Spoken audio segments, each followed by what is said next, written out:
Hello, ఈ వీడియోలో అయితే మా కజిన్ ఫనీది మ్యారేజ్ సెట్ అయింది. సో ఫ్యామిలీ అందరం కలిసి ఎంగేజ్మెంట్ కోసం మేము చీరాలు వచ్చాము. యాజ్ యూజువల్ ఫాగ్ ఎంట్రీ ఉంటుంది కదా, సో అలాగే ప్లాన్ చేశారు. బట్ ఇక్కడ మాత్రం కొంచెం మేము కొత్తగా ఉంటుందని ఒక యాక్టివిటీ ప్లాన్ చేసాం. అదేంటంటే స్వయంవరం యాక్టివిటీ. ఇలా స్వయంవరం యాక్టివిటీ అని చెప్పగానే పెళ్లి కూతురు వాళ్ళు కూడా బాగా సపోర్ట్ చేశారు. అక్కడంతా అరేంజ్ చేసాము. సో ఒక్కొక్కరుగా వచ్చి మా వాళ్ళందరూ ట్రై చేశారు. అలాగే వాళ్ళ సైడ్ కూడా కొంతమంది వచ్చి ట్రై చేశారు. ఆ క్లిప్సే ఇక్కడ మీకు చూపిస్తున్నాను కొన్ని. ఒక్కొక్కళ్ళు వచ్చి వాళ్ళ బల ప్రయోగం చూపించి అది ఎత్తలేక ఓడిపోయి వెనుతిరిగి వెళ్ళిపోతారు. మా వాళ్ళందరూ కూడా బాగా యాక్ట్ చేశారు. ఎత్తకూడదు అని చెప్తుంటే అక్కడితో ఆపేసి అందరూ కూడా వాళ్ళలో ఉన్న యాక్టర్ స్కిల్స్ని తీసుకొచ్చి బాగా ట్రై చేసి దాన్ని ఎత్తలేక పడిపోయిన క్లిప్స్ చూస్తున్నాం. ఫైనల్గా అయితే పెళ్లి కొడుకు వచ్చారు. ఆయన సూర్య భగవాన్కి విల్లుకి నమస్కారం చేసి విల్లుని ఎత్తి పెళ్లి కూతురికి బాణం వేయడం జరిగింది. విల్లు ఎత్తిన బలవంతుడిని చూసి పెళ్లి కూతురు మురిసిపోతుంది. దాంతో పెళ్లి కూతురు ఫిదా అయిపోయి తాను తెచ్చిన వరమాల వరుడు మెడలో వేస్తుంది. పెళ్లి కొడుకు కూడా తను తెచ్చిన పుత్రిహారాన్ని వధువు మెడలో వేస్తారు. ఇరువురు కన్ను కన్ను కలిసిన సమయంలో ఈ స్వయంవరం ఘట్టం ముగుస్తుంది. ఇంకా యాజ్ యూజువల్ మనం రెగ్యులర్గా చూసే మోడర్న్ డేస్ లాగా ప్రపోజ్ చేసుకోవడం, కాకపోతే కొంచెం డిఫరెంట్గా ఇక్కడ పెళ్లి కూతురిని ప్రపోజ్ చేయమన్నారు. అలాగే పెళ్లి కూతురు కూడా నన్ను ఎత్తుకొని తీసుకెళ్లాలని చెప్పారు. సో తాను చెప్పినట్టే పెళ్లి కూతురు ప్రపోజ్ చేసింది. అలాగే పెళ్లి కూతురిని ఎత్తుకొని తీసుకుని వచ్చారు. ఇంకా స్టేజ్ మీదకి వెళ్ళాక అక్కడ జరిగే కార్యక్రమం అంతా పంతులు గారు చేయించారు. కాకపోతే ఆ రోజు మేము ఎంగేజ్మెంట్ అయిపోయిన తర్వాత వేరే ఈవెంట్స్ కూడా పెట్టుకున్నాం. లైక్ పసుపు కొట్టడం పెళ్లి కొడుకు వాళ్ళు, అలాగే పెళ్లి కూతురు వాళ్ళు. ఇంకా ఆ తర్వాత ప్రధానం కూడా ఆ రోజు చేసుకున్నారు. లంచ్ చేసి ఇవన్నీ జరుగుతూ ఉన్నాయి కార్యక్రమాలు ఒక్కొక్కటి. ప్రధానంగా అయితే అన్ని ప్లేట్స్ రెడీ చేశారు. స్వీట్స్, ఫ్రూట్స్, బట్టలు, బంగారం, ఇంకా నెయిల్ పాలిష్లు, చిన్న చిన్న పూలు అని, స్నాక్స్ అని పెట్టున్నారు.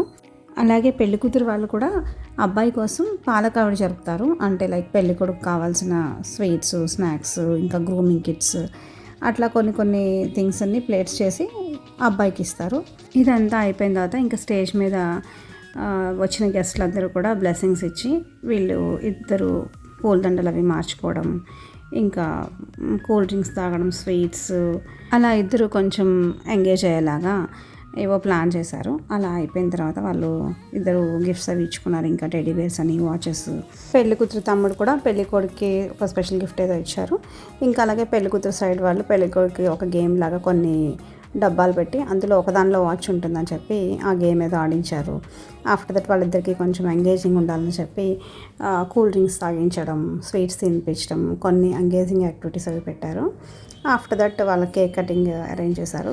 కేక్ కటింగ్తో పాటు పిల్లలందరూ ఆ పార్టీ పర్పస్ అవి బ్లాస్ట్ చేసి మొత్తానికి ఎంతో హడావుడి చేశారు. అట్లా అయిపోయిన తర్వాత ఇంకా ఒక చిన్న గేమ్ ఆడించాలని చెప్పి స్లేట్స్ మీద గేమ్ స్టార్ట్స్, గేమ్ ఓవర్, అంటే ఈ పెళ్ళితో ఎవరికి గేమ్ స్టార్ట్ అవుతుంది, గేమ్ ఎండ్ అవుతుందని ఒక ఫన్నీగా కాసేపు అలా ఆడుకున్నారు. ఇంకా ఫైనల్గా స్లేట్ మీద ఇంకో రివర్స్ సైడ్ కూడా రాశారు, you are mine, I'm yours అని. అయితే ఒకరికొకరు ఎవరు తగ్గరన్నట్టు ఇద్దరు కూడా గేమ్ స్టార్ట్సే కావాలంటే గేమ్ ఎండ్స్ ఎవరికి వద్దట. సో ఫైనల్గా కాంప్రమైజ్ అయ్యి ఇద్దరు పట్టుకున్నారు గేమ్ స్టార్ట్ అయ్యిందని. సో అదంతా అయిపోయిన తర్వాత ఇంకా పసుపు కొట్టడం స్టార్ట్ చేశారు పెళ్లి కొడుకు వాళ్ళు. అలాగే ఆఫ్టర్ దట్ పెళ్లి కూతురు వాళ్ళు కూడా పసుపు కొట్టుకున్నారు అక్కడే. ఇంకా లంచ్ చేసి ప్రధానం ప్లేట్స్ అవి జరిపేశారు అక్కడే పెళ్లి కూతురికి. ఇంకా మేము బీచ్కి వెళ్దామని ప్లాన్ చేసాము. సరే గ్రూప్ పిక్స్ దిగుదామంటే కొన్ని పిక్స్ కూడా దిగాము అందరం. ఆ గ్రూప్ పిక్స్ అయిపోయాక అందరం ఫ్రెష్ అప్ అయిపోయి బీచ్కి వెళ్ళాము. అప్పటికే లేట్ అయిపోయింది 5:30. ఒక 1 hour అలా అక్కడ బాగా ఎంజాయ్ చేసిన తర్వాత అసలు పిల్లలు పెద్దలు ఎక్కడ ఆగరు కదా, పిల్లల్ని ఆపడానికి కానీ పెద్దవాళ్ళని ట్రై చేస్తున్నాం కానీ పెద్దవాళ్ళ మాకే బయటికి రావాలనిపించట్లా. బట్ లేట్ అయిపోతుందని చెప్పి ఇంకా అక్కడి నుంచి 7కి బయటకు వచ్చి కొంచెం ఫ్రెష్ అయ్యి మళ్ళీ డ్రెస్ చేంజ్ అవి చేసుకుని బయలుదేరేసరికి 8 అయిపోయింది. ఇంకా చీరాల నుంచి విజయవాడ వస్తూ దారిలో మన మంగళగిరి డిలైట్ డాబా ఉంది కదా, అక్కడ ఆగేం 10కి అట్లా. అప్పటికే అక్కడ ఫుడ్ అయిపోయిందని చెప్పారు చాలా వరకు ఆల్మోస్ట్. సరే ఉన్న పుల్కాసే తినేసి ఇల్లు చేరేసరికి 11 అయిపోయింది. దాంతో ఆ రోజు ఎండ్ అయిపోయింది. ఈ గ్రూప్ పిక్స్ అవి చూసి ఎంజాయ్ చేయండి అంతే. Bye, thank you. చెప్పడం మర్చిపోయాను, ఆ రోజు యాక్చువల్గా దీపావళికి 3rd డే, అంటే విదే భోజనాలు, అన్న చెల్లెల భోజనాలు అని చెప్తాం కదా అది. సో అందరం మీట్ అయ్యాం కాబట్టి all brothers and sisters, cousins అందరూ కూడా ఒకరికొకరు తీపి తినిపించుకొని అది కూడా ఒక ఈవెంట్లా చేసుకున్నారు. యూజువల్లీ ప్రతి అరుణాచల్ పండగకి అందరు బ్రదర్స్ సిస్టర్స్ కలవడం కుదరదు, ఎక్కడెక్కడ ఉన్నాం. బట్ ఫంక్షన్ వల్ల ఆల్మోస్ట్ అందరూ గ్యాదర్ అయ్యాం కాబట్టి అక్కడే బాగా ఎంజాయ్ చేశారు అందరూ. మీరు కనుక ఎప్పుడు చీరాల బీచ్కి వెళ్ళకపోతే, అంటే రామాపురం బీచ్ అంటారు అది, దానికి వెళ్ళకపోతే మీరు కూడా వెళ్ళి తప్పకుండా చూడండి. చాలా బాగుంది, బాగా డెవలప్ చేశారు, నీట్గా ఉంది. బాయ్.